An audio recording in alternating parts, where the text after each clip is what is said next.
ಮಿಡ್ಲಲ್ಲಿ ಎಲ್ಲಿ ಡೈವರ್ಟ್ ಆಗ್ತೀನೋ ನನಗೇ ಗೊತ್ತಿಲ್ಲ. ಒಟ್ಟಿನಲ್ಲಿ ಹೋಗ್ತಾ ಇದ್ದೀನಿ ಅಷ್ಟೇನೆ, ಸುಮ್ಮನೆ ಓಡಾಡ್ತಾ ಇದ್ದೀನಿ ಅಲ್ಲಿ ಇಲ್ಲಿ ಅಂದ್ಕೊಂಡಿರೋ ಜಾಗಕ್ಕೆ ಹೆಂಗೆ ಹೋಗ್ತೀನಿ ಏನು ಕತೆ ಅನ್ನೋದೇ ಗೊತ್ತಾಗ್ತಿಲ್ಲ ಇನ್ನೂ. ನಾನು ಅಲ್ಲಿ ಯಾವ ರೀತಿ ಇರುತ್ತೆ ಅಂತಲೂ ನನಗಿನ್ನೂ ಎಕ್ಸೈಟ್ ಆಗಿದೆ.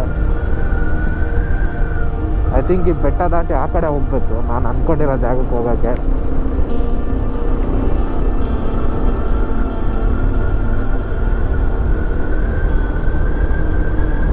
ನನಗೆ ಈ ಜಾಗಕ್ಕೆ ಪೊಲೀಸ್ ಔಟ್ ಪೋಸ್ಟ್ ಏನಕ್ಕಿತ್ತು ಅಂತ ಗೊತ್ತಿಲ್ಲ. ಆ್ಯಂಡ್ ದೆನ್ ಆರ್ಮಿ ಟ್ರಕ್ಸ್ ಏನಕ್ಕೆ ಓಡಾಡ್ತಿದ್ದಾವೆ ಅಂತಲೂ ಗೊತ್ತಿಲ್ಲ. ತಿಳ್ಕೊಳ್ಳೋ ಅಂಥ ಅವಶ್ಯಕತೆನೂ ಇಲ್ಲ.